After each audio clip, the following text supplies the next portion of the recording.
My son let his fiancée plot to dump me in a nursing home and steal my house, so I quietly plotted revenge, including exposing her legal husband. I'm 58, a widower for 15 years now. My wife, Eloise, passed from cancer when our son Daniel was just 15, and I've been raising him alone ever since. By raising, I mean giving him everything while getting pretty much nothing in return.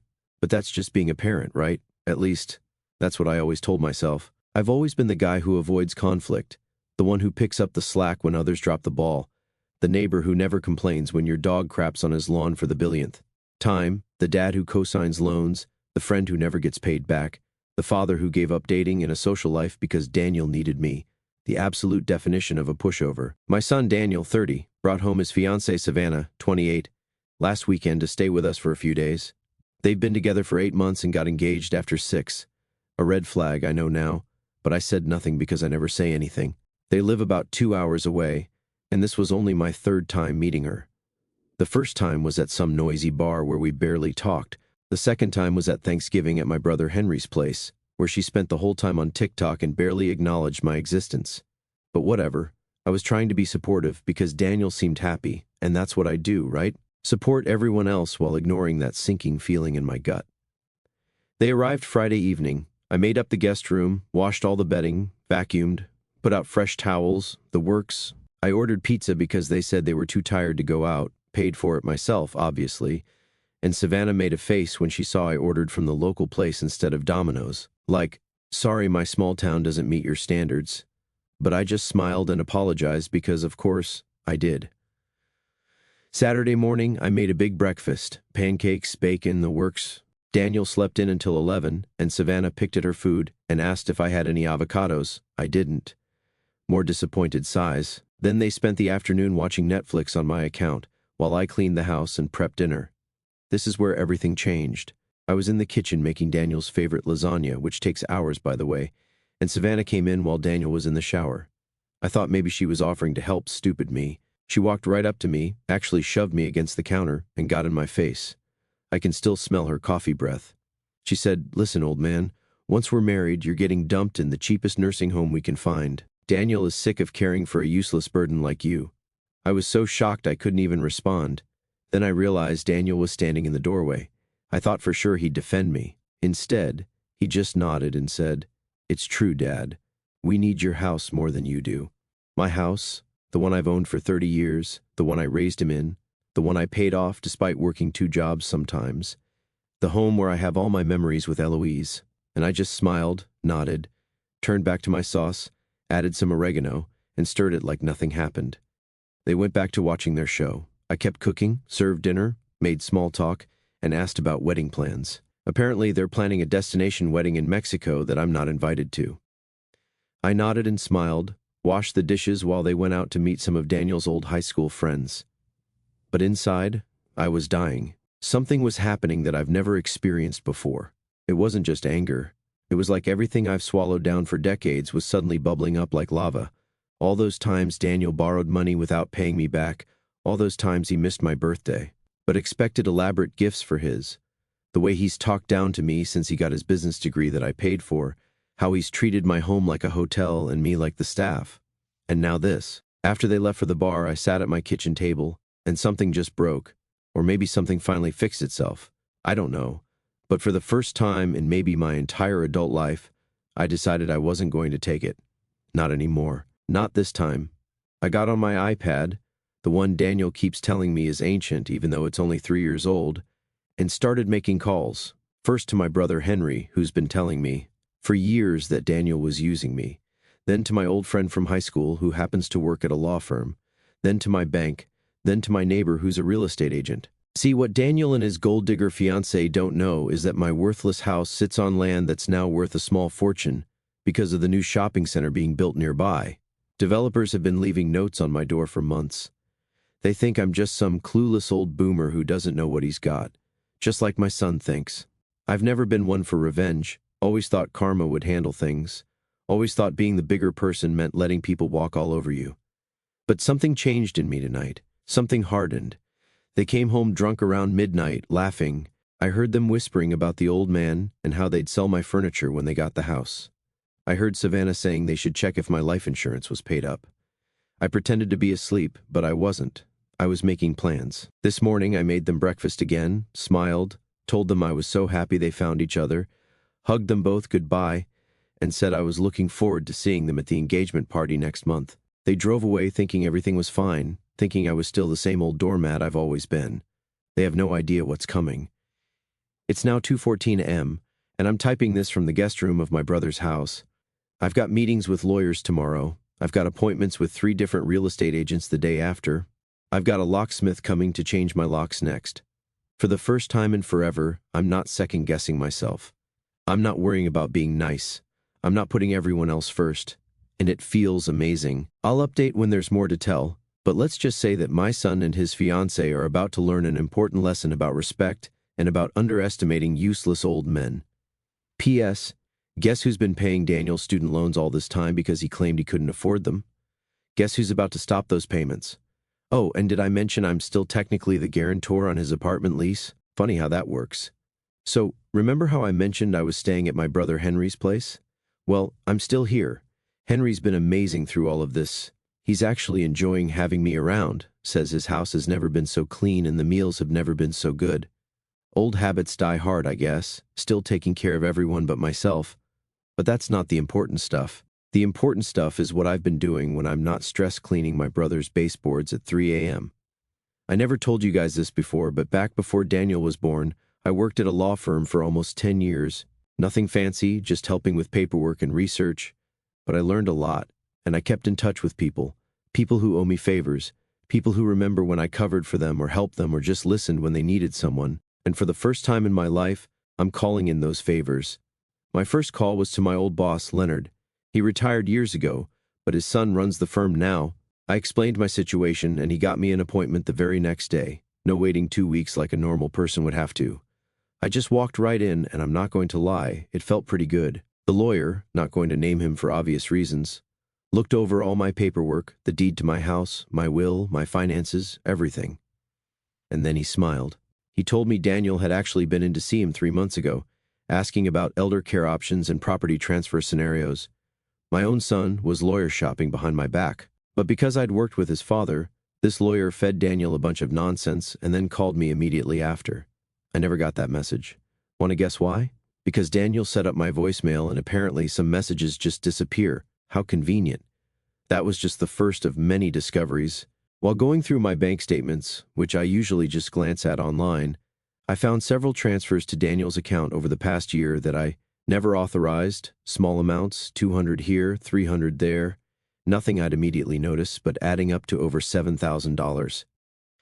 And remember those student loans I mentioned I was paying?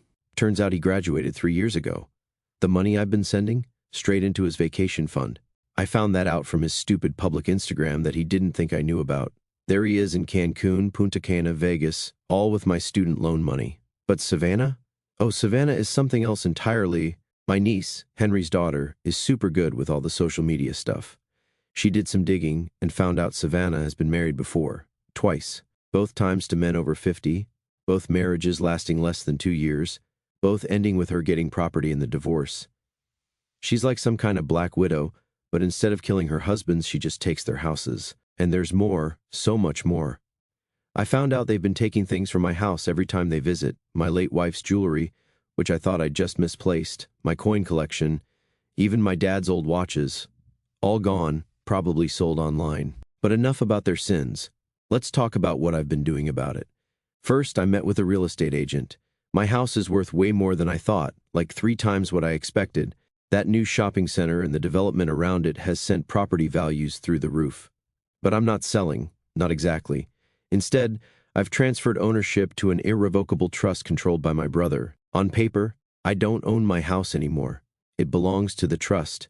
I still have lifetime rights to live there, but if anything happens to me, it doesn't go to Daniel. It goes to my brother's kids, who, unlike my son, actually call to check on me and remember my birthday. Next, I went to my bank and completely changed my accounts, new account numbers, new online banking passwords, 2-factor authentication on everything. I removed Daniel as my emergency contact and beneficiary and added Henry instead. Then I did the hardest part. I canceled all automatic payments to Daniel, his student loans, his car insurance that I was apparently still paying, even his cell phone, which was somehow still on my family plan even though he's 30 years old. Oh, and I hired a private investigator. Nothing fancy, just a guy Henry knows who used to do background checks. He dug even deeper into Savannah's past and found some really interesting stuff about how she was fired from her last job for financial irregularities. Apparently, she had access to the company credit card and used it for personal expenses, lots of them. I also found out Daniel got passed over for a promotion 3 times because of character concerns. His boss apparently caught him taking credit for other people's work and fudging his expense reports. Like father, like son, I guess, except I would never. Meanwhile, I've been completely normal in my texts with them. When Daniel asked why his phone got shut off, I played dumb and said it must be a billing error. When he asked about the student loan payment, I said I was having some temporary financial difficulties but would figure it out soon. They think I'm just a helpless old man who doesn't understand technology or finance. Their mistake. Yesterday was the real test, though. Daniel called and actually spent 45 minutes pretending to care about me. Asked how I was doing, if I was eating okay, if I needed anything. The whole time I could practically hear him sweating through the phone. He finally got to the real reason for his call. He and Savannah are having a small cash flow problem and needed to borrow $3,000 for wedding deposits. I told him I'd have to dip into my savings but would find a way to help because that's what fathers do. He seemed so relieved, thanked me profusely, even said, "I love you, Dad. For the first time in years, I agreed to wire the money this morning but then didn't. Instead, I sent a single dollar with the memo, 'Here's all you deserve.' That was 5 hours ago. My phone has been blowing up ever since. First confusion, then concern, then outright panic. 23 missed calls, 47 text messages, everything from 'Did you make a mistake with the transfer?' to 'Are you trying to ruin my life?' I haven't responded to any of them. Not yet. Because there's one more thing you should know. I invited them to dinner at my house tomorrow night. I told them I had big news and wanted to discuss my future. They think I'm going to announce I'm moving to a retirement community or something. But I've invited some other people too, my brother Henry and his wife, my niece and her husband, my neighbor who's known Daniel since he was a baby, and the real surprise guests, Savannah's parents. Oh, I didn't mention that part, did I? Turns out Savannah told Daniel her parents were dead. They're very much alive, living about 2 hours away, and very interested to hear about their daughter's engagement since she's apparently still legally married to husband number 2. I've set up my dining room with my best dishes. I'm cooking my famous pot roast, bought a nice bottle of whiskey to celebrate, and installed a small camera in the bookshelf to capture every moment. For the first time in my life, I'm not afraid of confrontation. I'm looking forward to it. I've spent years being the nice guy, the pushover, the human ATM, and the emotional punching bag. But tomorrow night, they're all going to meet the person I've become.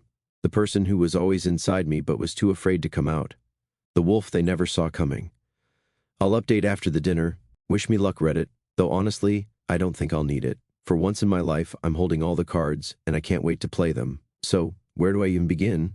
I spent all day preparing for this dinner, cleaning my house top to bottom, even though I hadn't stayed there all week. Old habits, I guess. I made my famous pot roast with those little potatoes and carrots that Daniel used to love as a kid, set the table with the good dishes, you know, the ones that stay in the cabinet except for Christmas and Easter. I even put out fresh flowers and candles. If I was going to burn their world down, I wanted it to at least look nice. Henry and his wife, Kate, arrived first around 6. They helped me finish setting up while I kept obsessively checking my phone. No new messages from Daniel since his last angry text about the car being repossessed. Just silence, which, honestly, made me more nervous than the flood of texts from before. My niece, Riley, and her husband showed up next, followed by my neighbor, Mrs. Peterson, who's known Daniel since he was in diapers. She brought her homemade apple pie and asked me 3 times if I was really sure about all this. I wasn't, not completely, but I nodded anyway. The real wild cards were Savannah's parents. I wasn't sure they'd actually show up, but right at 6:45 they knocked on my door. Mr. and Mrs. Grant, they looked normal, nice even. Nothing like what I expected based on Savannah's stories about her abusive childhood and family trauma. Mrs. Grant hugged me immediately, thanked me for reaching out, and showed me pictures of their other daughters and grandkids. They'd been trying to contact Savannah for over a year, ever since she ghosted them after borrowing $10,000 for what she claimed was a medical emergency. And then the doorbell rang again. My heart was pounding so hard I thought everyone could hear it. I smoothed down my shirt, the new one I bought specifically for this occasion, took a deep breath, and opened the door. There they stood, Daniel looking confused, Savannah looking annoyed. Both of them froze when they saw the cars in the driveway. Daniel asked what was going on. I just smiled and welcomed them in, said I had a surprise. Savannah immediately started making excuses about needing to leave, suddenly remembered some work emergency on a Saturday night, sure. But Daniel, curious as always, stepped inside and came face to face with Savannah's dead parents. I wish I could describe the look on her face. It was like watching someone's soul leave their body in real time. All the color drained from her cheeks. Her mouth opened and closed like a fish gasping for air. Mrs. Grant started crying, reached out for her daughter, called her Vanna, apparently that's her real name, not Savannah, and asked where she'd been, why she'd disappeared. Savannah looked like she might faint or run. Instead, she did what manipulators always do. She attacked. She started screaming that her parents had no right to be there, that I had no right to contact them, that this was all some sick game. But it's hard to play the victim when you're surrounded by evidence of your lies. I invited everyone to sit down at the dining table. Savannah refused, but Daniel, looking more confused by the second, slowly took a seat. I could see him glancing nervously at the pot roast of all things, like somehow this elaborate meal was the most threatening part of the evening. And then I laid it all out, the kitchen confrontation, the nursing home threats, the stealing, the lies about student loans, the taking of my wife's jewelry, the secret marriages, all of it. I didn't yell, didn't cry, just stated facts in the same calm voice I'd used to read a grocery list. With each new revelation, Daniel seemed to shrink smaller and smaller in his chair. Mrs. Peterson, sweet old lady that she is, gasped so loudly at one point I thought she might need her inhaler. Henry kept his hand on my shoulder the whole time, like he was afraid I might collapse if he let go. When I finished, the silence was so thick you could cut it with a knife. Even the ice maker in my fridge seemed afraid to make a sound. Daniel spoke first, starting with denial, said I misunderstood the kitchen conversation, then moved to excuses. It was Savannah's idea, not his. Then to blame, if I hadn't been so controlling, if I'd given him more freedom, if I'd helped him more financially. Finally, he landed on anger. How dare I embarrass him like this, involve all these people? But Savannah went nuclear. She called me every name in the book, said Daniel had warned her I was mentally unstable, claimed I was making everything up because I was jealous of their happiness, said she'd sue me for defamation. That's when Mr. Grant quietly asked about her current husband, Steve. The room went silent again. Daniel's head whipped toward Savannah so fast I thought he might get whiplash. Husband? Current husband? Turns out Savannah never actually divorced husband number 2. Just moved on, started over, found Daniel. Mr. Grant had the paperwork to prove it. I've never seen someone's face cycle through so many emotions in 30 seconds. Daniel went from confusion to disbelief, to anger, to complete despair right before my eyes. His whole body seemed to deflate, like someone had unplugged him from whatever was keeping him upright.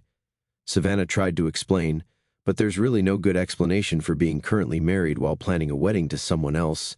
She grabbed her purse, called us all horrible people, and stormed out, leaving Daniel sitting there alone at the table full of people who'd watched him grow up. What happened next surprised even me. Daniel started to cry, not just a few tears, but full-on sobbing, the kind I hadn't seen since he was 10 and broke his arm falling out of the treehouse. He kept saying he was sorry, that he'd messed up, that he didn't know what had happened to him. Part of me wanted to comfort him. That's what dads do, right? But the other part, the new part of me that had grown a spine, that part stayed seated, watching, waiting.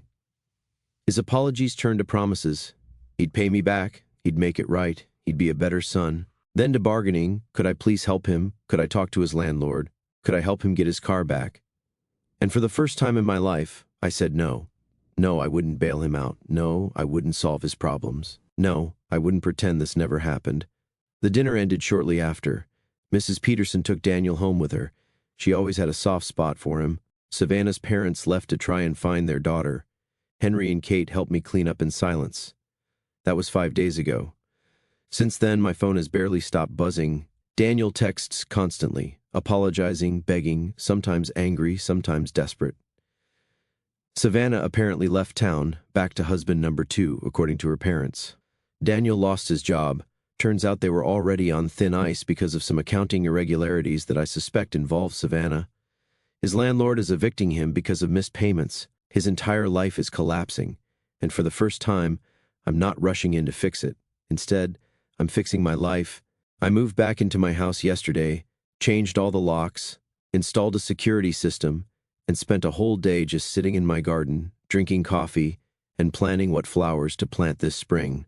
Henry thinks I should cut Daniel off completely. Riley thinks I should give him one more chance, but with strict boundaries. Mrs. Peterson calls daily to advocate for that poor boy who's just lost his way. I haven't decided yet what I'm going to do about Daniel. Part of me still loves him. He's my son, after all, the little boy who used to fall asleep on my chest watching Saturday morning cartoons. But he's also the man who stood in my kitchen and agreed I should be thrown away like garbage. People keep asking if I feel better now, if revenge was sweet, if I'm happy with how things turned out. The truth is, I don't know. I don't feel happy exactly, but I don't feel like a doormat anymore either. I feel like myself, maybe for the first time in decades. Yesterday, I caught my reflection in the mirror and didn't immediately look away like I usually do. I actually stopped and looked at myself. Gray hair, wrinkles around my eyes, the same face I've always had, but somehow different. This morning, Daniel showed up on my doorstep, unshaven, wearing the same clothes as the dinner, eyes red from crying or drinking or both. He didn't ask for money this time, just asked if we could talk. I haven't let him in yet. He's sitting on the porch swing now while I type this, waiting. And for once in my life, I'm making someone else wait for me. I'm not sure what I'll say when I finally open that door. I'm not sure what comes next for either of us. But I know one thing for certain: whatever happens, I'll never be anyone's doormat again. Marco,